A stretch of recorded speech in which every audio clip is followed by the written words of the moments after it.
What's up, everybody, and welcome back to another episode of the Unbearable Podcast. And today, I have my post-game reaction to a 3-1 loss to the Dallas Stars, where, I'll get to my thoughts and reactions after I give the stats, the goals, all that. You guys know how this works. And, yeah, let's get straight into it. So, first period, Sam Steele gets a goal. It's the first goal of the game. Midway through the first period, it was pretty much like when I started watching the game. He gets it. There was a battle on the boards. He gets the puck. He's at the right face-off zone and snipes it past Soderblom, who actually played a pretty good game today. I'm not going to lie. Soderblom did impress me. He let in 2 goals, but on 2 goals on 40 shots, that's pretty good. Obviously, they had 3 goals, but the last one was an empty net, so I'm not really going to count that against Soderblom. But, he played good today, but obviously that was just a snipe. So that was it for the first period. Second period, Tyler Seguin. They have an offensive zone rush. Put a battle on the boards, and Tyler Seguin shoots it from basically the goal line.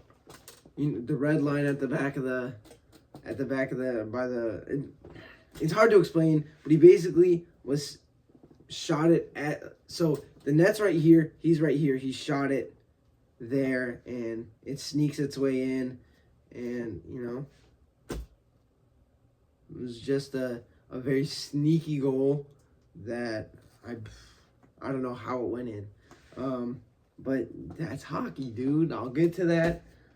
That's just hockey. That's just the way it goes. Then in the third period, Tyler Bertuzzi, he gets a tip-in goal. Was it on the power play? It was a power play goal. Ryan Donato passes it to Bedard. Bedard puts it on the net, and it gets tipped in. And Tyler Bertuzzi, he gets the goal. Connor Bedard gets the assist, and so does Ryan Donato. So, love to see that. Then the last goal of the game, Logan Stankoven gets an empty netter. If you look at the goals, they got 1 goal per period. We got 1 goal in the third period. It was a lot closer of a game than it should have been.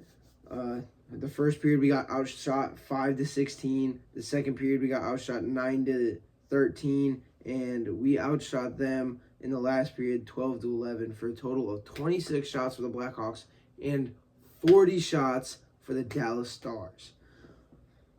Face-off percentage, we were in the 20s in face-off percentage. We were 28.6 on face-offs, which is very bad.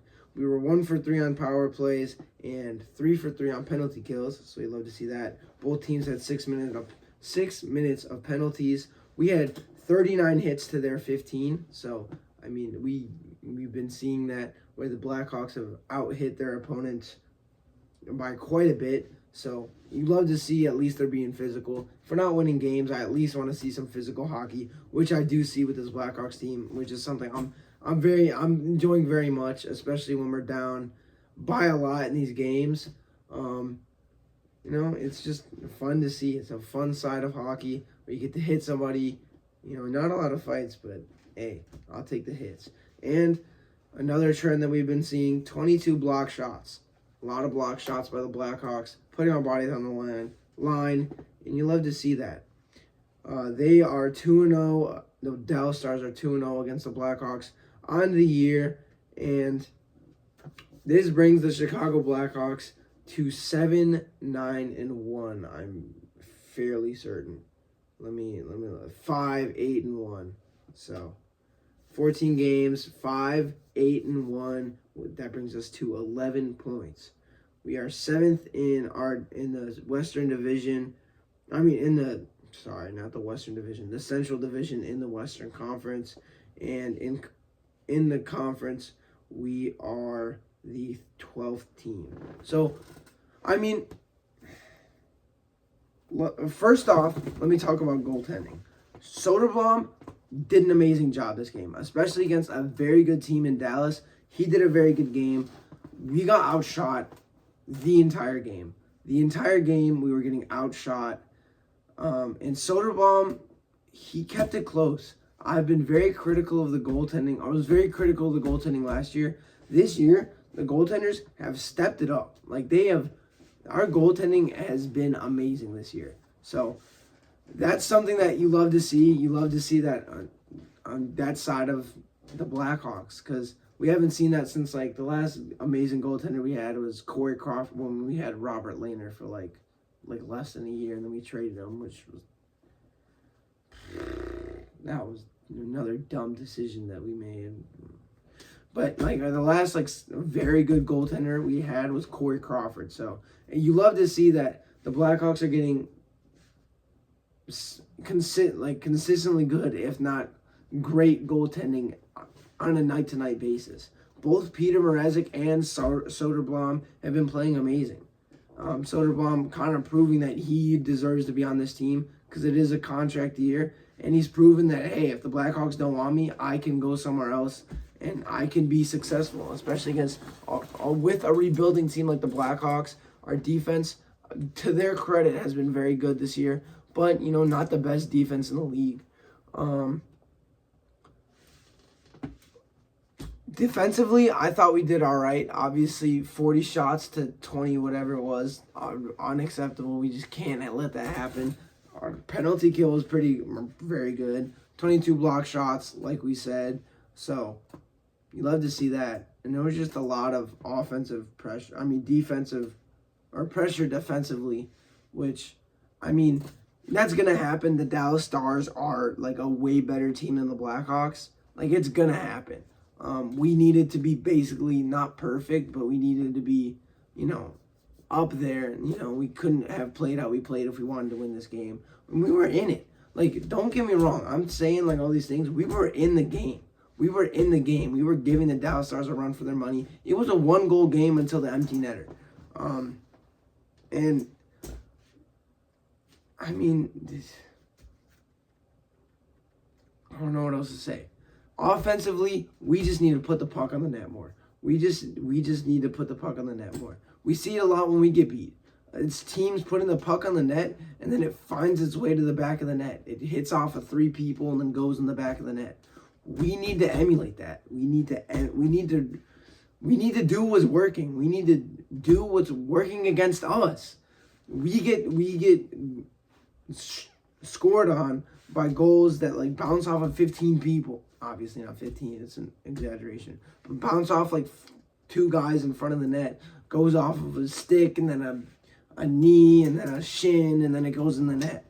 Dude, just put the puck on the net. Have somebody stand in front and just put the puck on the net. Another thing, I wanted to make sure I remembered this. Foligno on that penalty kill where he blocked the pass, goes for a breakaway, gets stopped, gets the puck back, and then gets slashed and still almost scores. We see why he's the captain. He puts his heart and soul in the game, and it's just amazing to see. Not that other players don't put their heart and soul, but I'm just using that as an example. But overall, this is where we needed to be this year. This is where the expectation was, not a very maybe playoff contending at the height, the ceiling playoff contending. But this is where I thought we would be. This is, I feel like, a very good step up than being bottom of the table. Being competitive with teams that are good and, being middle of the road. We need to take the next step in our rebuild. We can't suck forever. We need to start taking steps to being a good team. And I feel like the beginning of this year are steps in the right direction. We're showing that we can be competitive against very good teams. And, hey, if we can do that consistently, I'm fine with being a mid-team this year. I'm fine with being a mid-team because that's the level we're at. We build a little bit more, get some of the young pieces up to the NHL, and I think next year we can actually, make a push for the playoffs. So I'm not mad with this game. I'm not mad with how the Blackhawks have been playing this year, and it's just going to be a ride. Rebuilds are always a ride, and hey, I'm happy with how we're playing. If we got to be mid this year, we got to be mid, and next year come back stronger and be a playoff team. So the hopes are high for the Blackhawks, and I'm excited for the future. And until next time, don't forget to bear down.